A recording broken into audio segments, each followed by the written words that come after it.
Welcome to the Slop Farm. Enjoy the video. You start by making sure version tracking exists. Either Git initialized in the workspace or the local history extension installed. Open the specific file and place the cursor in the area you want to inspect.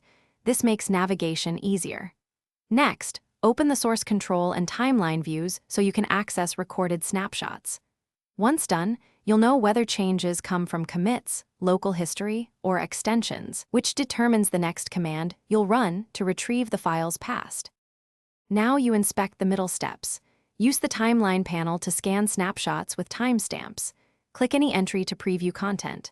For Git tracked files, open the source control history. Right-click the file and choose Show File History or Run Git Log for detailed commit metadata. Select 2 points to open an inline or side-by-side diff so you can see exact code changes. Make sure to check commit messages and authors to understand why changes were made before you revert or cherry. Finish by deciding how to act. To restore, use git checkout/restore for that file version or copy the content from the timeline preview into a new file and save. If you need archival, save as or create a branch and commit the recovered state. If history isn't showing, make sure the folder is the repository root. Gitignore isn't excluding the file, and any required extension is active.